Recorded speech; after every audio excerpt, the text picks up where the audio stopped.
అహ్మదాబాద్ విమాన ప్రమాదంలో మృతుల సంఖ్య 269కి చేరింది. చికిత్స తీసుకుంటున్న మరో నలుగురు బీజే మెడికల్ కాలేజ్ విద్యార్థులు మృతి చెందారు. మృతులు రాకేష్, ఆర్యన్, మనవ్, జయప్రకాష్ గా గుర్తించారు. 24 గంటలైనా ఇంకా ఓ మెడికో ఆచూకీ లభించలేదు. ఇక దీంతో మెడికల్ కాలేజీలో చనిపోయిన వారి సంఖ్య 28కి చేరింది.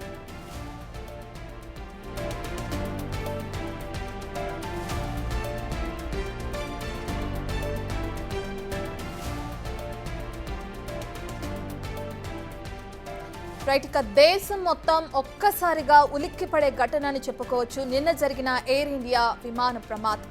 ఇక దీంతో అటు విమానంలో ప్రయాణిస్తున్న ప్రయాణికులతో పాటు అక్కడ దగ్గరలో ఉన్న మెడికల్ కాలేజ్ హాస్టల్లో విమానం ల్యాండ్ అవటం, అక్కడ కూలిపోవటం జరగడంతో అక్కడున్న మెడికల్ కూడా చాలా మంది మృత్యువాత పడ్డారు. అందులో వారి సంఖ్య ఇప్పుడు 28కి చేరినట్లుగా కూడా అధికారులు అంచనా వేస్తున్నారు.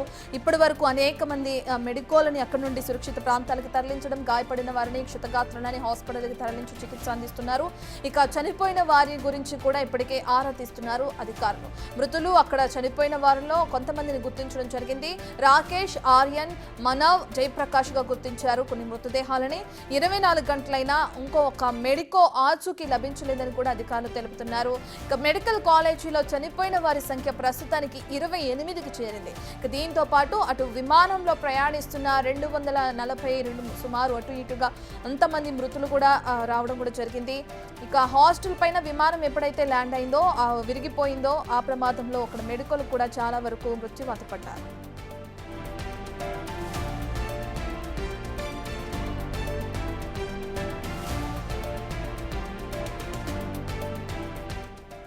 ఇదే విషయానికి సంబంధించిన పూర్తి డీటెయిల్స్ అందించడానికి ఢిల్లీ నుండి మా ప్రతినిధి శివ అందుబాటులో ఉన్నారు. రైట్ శివ, మనం చూసాం నిన్న జరిగిన ప్రమాదానికి సంబంధించి మెడికోల మృతుల సంఖ్య 28కి చేరినట్లు కూడా చూస్తున్నాం. క్షతగాత్రుల పరిస్థితి ఏ విధంగా ఉంది, ఇంకా ఒకరి ఆచూకీ తెలియలేదంటున్నారు. దానికి సంబంధించిన సహాయక చర్యలు ఏ విధంగా కొనసాగుతున్నాయి శివ? రైట్ రత్న, నిన్న అహ్మదాబాద్ నుంచి లండన్ వెళ్లే విమానం 1:38 సమయంలో ఒక్కసారిగా కుప్పకూలిపోయింది. అందులోనూ మెడికో హాస్టల్ కు సంబంధించిన హాస్టల్ మీద కుప్పకూలిపోవడంతో దాంట్లో మృతుల సంఖ్య, మెడికల్ కు సంబంధించిన మృతుల సంఖ్య కూడా 28కి చేరినట్లుగా కూడా తెలుస్తుంది. దాంట్లో కొత్తగా అంటే నిన్నటి వరకు 24 మంది చనిపోయారు. ఇప్పుడు కొత్తగా మరో 4 మంది చెందినట్లు తెలుస్తున్నారు. ఆ మృతులు రాకేష్, ఆర్యన్, మనవ్, జయప్రకాష్ గా వైద్యులు గుర్తించారు. మరోవైపు ఒక మెడికల్ కాలేజీలో సంబంధించి 24 గంటలైనా ఒక మెడికో ఆచూకీ అనేది ఇప్పటి వరకు లభ్యం కాలేదని కూడా తెలుస్తోంది. అతని వివరాల కోసం, అతని కోసం పోలీసులు దర్యాప్తు కొనసాగిస్తూ ఉన్నారు. అయితే నిన్న అహ్మదాబాద్ నుంచి 242 మంది ప్రయాణికులతో అంటే ఎయిర్ ఇండియా సిబ్బంది, 2 పైలట్లు, మరోవైపు ప్రయాణికులతో కలిపి 242 మంది ప్రయాణికులతో బయలుదేరిన ఎయిర్ ఇండియా బోయింగ్ విమానం వితిన్ 13 seconds లోనే టేకాఫ్ అయిన 30 seconds లోనే సమీపంలోనే మేఘా నగర్ లో ఒక హాస్టల్ పైన, మెడికో హాస్టల్ పైన కుప్పకూలిపోయింది. దీంట్లో ఇప్పటి వరకు అందుతున్న సమాచారం ప్రకారం మృతుల సంఖ్య 269కి చేరింది. దీంట్లోనే గుజరాత్ మాజీ సీఎం విజయ్ రూపానీ కూడా మృతి చెందారు. అయితే 242 మందిలో ఒక వ్యక్తి మాత్రం తను ఎమర్జెన్సీ విండో నుంచి బయటకు వచ్చినట్టు తెలుస్తున్నారు. ఈ రోజు ఉదయం అతన్ని ప్రధాని నరేంద్ర మోడీ కూడా పరామర్శించారు. ప్రజెంట్ ట్రీట్మెంట్ అందుతూ ఉంది. అయితే మృతుల సంఖ్య మరింత పెరిగే అవకాశం ఉన్నట్టు తెలిసింది. ఎవరికి గాయపడ్డారో ఆ గాయపడిన వారికి మెడికో హాస్టల్లో ఉన్న విద్యార్థులు ఎవరుతున్నారో వారికి ట్రీట్మెంట్ అయితే ప్రజెంట్ సివిల్ హాస్పిటల్ కొనసాగుతోంది. శివ, ప్రధానంగా ఈ మెడికల్ కాలేజ్ హాస్టల్ పైన విమానం విరిగి పడిన క్రమంలో ఇప్పటికే మృతుల సంఖ్య 28కి చేరింది అంటున్నారు. ఒకరి ఆచూకీ తెలియలేదంటున్నారు. ఆ ఆచూకీ తెలియని వ్యక్తి డీటెయిల్స్ ఏమైనా తెలిసినాయా శివ?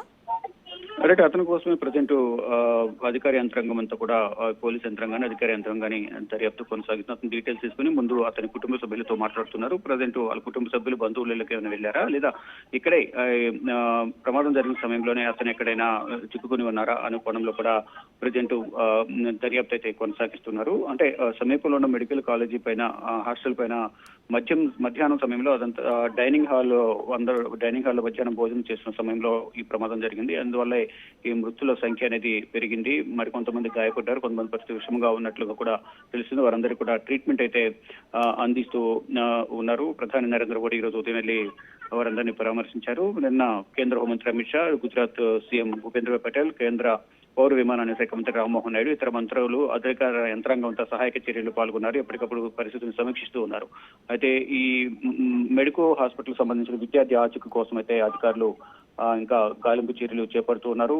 నిన్న జరిగిన ప్రమాదం వల్ల మొత్తం 242 మందిలో ఒక ప్రయాణికుడు మాత్రమే ప్రాణాలతో బయటపడగలిగారు. మిగిలిన 240 మంది ప్రాణాలు కోల్పోయిన పరిస్థితి కనిపిస్తోంది. ఇటు మెడికల్ కాలేజీకి సంబంధించిన 28 మంది మృతి చెందారు. ఇంకా మృతుల సంఖ్య మరింత పెరిగే అవకాశం ఉంది అనేది చెప్తూ ఉన్నారు. అంటే ఏదైతే మెడికల్ కాలేజ్ మీద ఫ్లైట్ కూలిపోవడంతో ఆ మెడికల్ కాలేజ్ సంబంధించిన కొంతమంది స్టూడెంట్సే దీంట్లో చిక్కుకుని ఉన్నారు. కొంతమంది పరిస్థితి విషమంగా ఉంది. ప్రజెంట్ ట్రీట్మెంట్ కొనసాగుతున్నట్లు కూడా సమాచారం అయితే అందుతోంది.